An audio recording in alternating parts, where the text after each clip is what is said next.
관악구의 한 사립중학교에서 제작된 도덕 과목 부교재에 욕설 등 부적절한 표현이 포함이 되어서 논란이 일고 있습니다. 강민건 PD와 함께 이 소식 알아보겠습니다. 안녕하세요. 네, 안녕하세요. 강민건 PD입니다. 말씀하신 대로 이 관악구의 한 사립중학교에서 제작한 도덕 과목 부교재에 욕설 또 부적절한 표현이 포함이 되어서 논란인데요. 보도를 인용하면 이렇습니다. 학교가 자체 제작한 도덕 부교재에 병, X, 애자 등의 욕설과 비속어가 포함되었다는 것입니다. 네, 참고로 말씀드리면 이건 이제 그 MBC나 또 조선일보에서도 이미 보도된 바가 있었던 이야기를 좀 더 저희들이 알아본 겁니다. 네. 이 학원도 아니고 학교에서 다른 과목도 아닌 도덕부교재 이런 내용이 포함됐다고 해서 이제 학부모님들 진짜 당황하셨을 것 같은데요. 그렇습니다. 그래서 인터뷰에서 다음과 같이 밝혔는데요. 이제 이 학교 1학년에 자녀가 재학 중인 A 씨라고 하겠습니다. 이제 이분이 이 매체와의 통화에서 최근 자녀가 애자가 뭐냐고 질문을 해서 당황했다 이렇게 말했습니다. 그래서 A 씨가 자녀에게 어떻게 알게 된 표현이냐고 묻자 자녀는 학교에서 나눠준 도덕 부교재에 애자는 죽어야 한다는 문장이 실렸고 친구들 사이에서 놀림조로 쓰인다 이렇게 전했습니다. 충격적입니다. 사실 도덕 부교재에 또 학교가 자체 제작한 교재에 애자뿐만이 아니라 죽어야 한다라는 문장이 나왔다는 것도 사실 충격적인데 이해가 사실 잘 안 가지만 어떤 목적으로 이런 글이 실린 건가요? 네, 이제 앞서 이야기한 애자는 죽어야 한다. 왜냐하면 병 X이기 때문이다. 이게 이제 예문이고요. 이 부교재에서 도덕 원리, 사실 판단, 도덕 판단에 대한 대목에서 이 예문을 다룬 것입니다. 그래서 해당 예시에 대한 도덕 원리는 병 X는 죽어야 한다. 도덕 판단은 애자는 죽어야 한다였습니다. 그리고 사실 판단은 학생들이 답을 적도록 비워져 있는 상태였고요. 학생들이 적어야 하는 답은 애자는 병 X이다였습니다.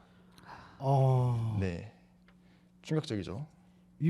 혹시 죄송하지만 이게 그러니까 어느 학교 중학생들 그러니까 교재 내용인 거죠. 그렇죠. 그렇죠? 중학교에서 도덕 시간에 사용했던 선생님이 만든 부교재에 이 대목이 실려 있던 거죠.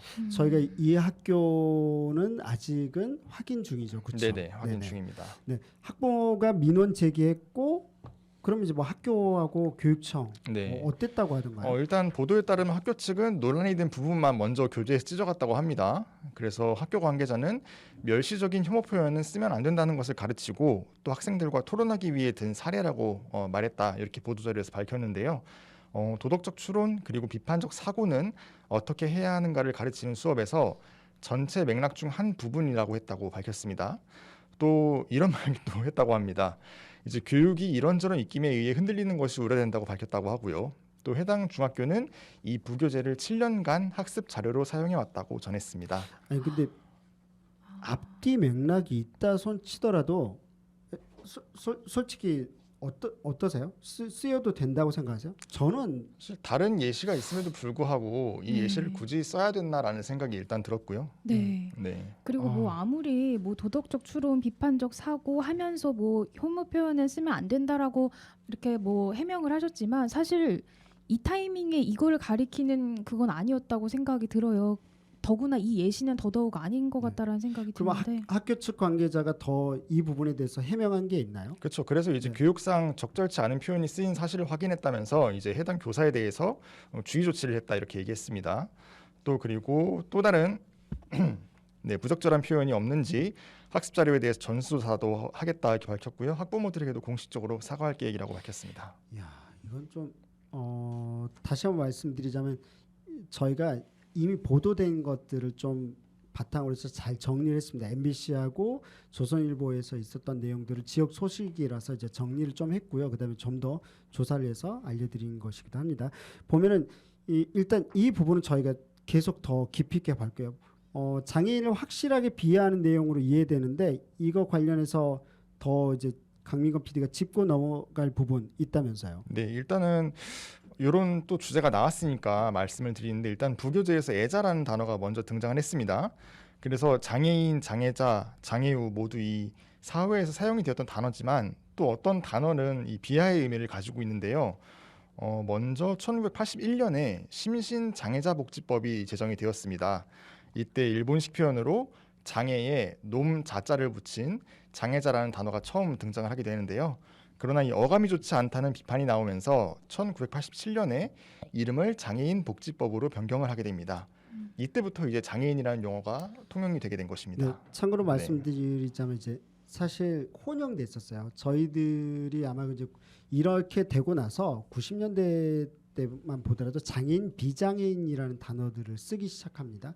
그리고 보면 그러니까 아주 악의적이지 않은데 이제 저희보다 연령이 50대, 60대, 70대 어르신들 이상의 분들은 사실 장애자라는 단어가 그냥 익숙하시죠? 익숙했었던 거죠. 이렇게 했는데 장점 빼고서 애자라고 하는 것은 저희들도 잘 안 쓰는 말이지만 누가 봐도 뭔가 비하하고 이런 것을 충분히 알 수 있는 이야기죠. 이건 네. 아니죠. 사람 뭐 장애인 비장애인이지만 어쨌든 이런 구분도 없어지는 게 제일 좋을 텐데 어쨌든 그렇다면 이제 보면 이제 이 장애우라는 단어는 사실 그것도 역시나 안 쓰길 원하는데 이 부분을 알고 계시는 분들도 있을 거예요. 있을 건데 다시 한번 좀 짚고 지나가죠. 장애우 단어. 네, 그 장애우는 이제 많은 분들 아실 텐데 벗우자를 썼습니다. 그래서 이제 겉으로 보기에는 되게 친근한 말로 느껴지는데 뭐 어떤 분들은 뭐 사회에서 격리되지 않고 함께 살아가는 이웃이라는 뜻도 담겨 있다 이렇게 말씀을 하십니다. 근데 또 이제 장애인이 스스로를 벗이라고 칭하기도 좀 그렇고요. 또 연장자를 벗으로 부르기도 민망한 측면 등이 있어서 또 장애인의 주체성을 저해하는 동정적인 의미로 쓰일 수도 있다는 비판도 있었고요. 그래서 2015년에 보건복지부가 장애자, 장애우가 아닌 장애인으로 통일을 해서 부르자는 캠페인을 시작을 했다고 합니다. 네, 사실 보면 이제 아마 들으셨을 거예요. 종교 집단에서 많이 했었는데 2015년에서야 이랬지만 그 전부터 많은 장애인 단체들 관계자와 장애인 운동을 하신 분들은 장애우가 굉장히 시혜적이라고 여기서도 말씀하셨잖아요. 그러니까 한마디로 주체성이 없다는 거죠. 상대방의 타인이 보고서 도와줘야 되는 당사자라고 보는 거죠. 주체적 당사자라고 보자면 인권적인 측면이라는 걸 보자면 도움이 아니라 당연한 권리, 복지적인 것을 통해서 등등해서 어쨌든 권리를 누리면서 인간으로서 살아갈 수 있는 것들이 필요한 거죠. 그래서 장애우라는 단어는 저는 제가 뭐 대학교 들어가면서 90년대 도 쓴 적도 없고 2000년대 도 쓴 적이 없었던 것 같습니다. 이 부분은 혹시라도 여전히 특히 보면 일부러 이제 장애인을 좀 더 높인다, 존중한다는 의미로 종교 쪽에서도 사용을 좀 하는 경우가 많긴 한데 예, 이 부분은 조심하셔야 될 것 같습니다. 네. 네. 장애인이라는 표현이 일단 맞을 것 같아요. 네, 그쵸. 그렇죠. 그런데 이제 사회에서 이제 모두 사용되던 단어들이라 사실 저도 이제 아직도 일상생활에서 장애자, 장애우라는 단어를 듣습니다. 네, 그래서 이제 이 모든 분들이 장애인이라는 이 표현을 사용해 주셨으면 하고요.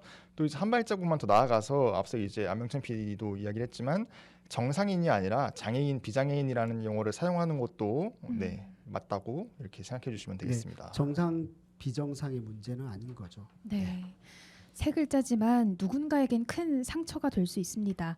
우리 출연진 그리고 청취자 여러분들께서도 한번 생각해 보시면 좋겠네요. 지금까지 강민건 PD와 함께했습니다. 감사합니다. 감사합니다.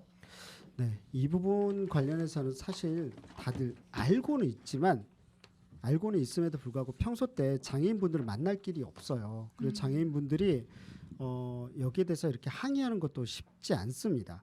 네, 쑥스러워하시기도 하고 어려워하시기도 합니다. 그래서 가급적 한번 장애인, 비장애인이라는 어떤 단어를 쓰거나 네. 또는 예를 들어서 장애자, 장애우를 안 쓰려고 노력하는 것들뿐만 아니라 장애인분들하고 좀 대화를 많이 하시면서 그분들하고 친해진다라면 이런 실수를 하더라도 미안해요. 또 그분도 자연스럽게 이야기할 수 있을 것 같아요. 그래서 좀 많이 접할 수 있는 또 같이 누릴 수 있는 그런 문화라든지 환경이 좀 마련됐으면 좋겠다는 생각이 듭니다.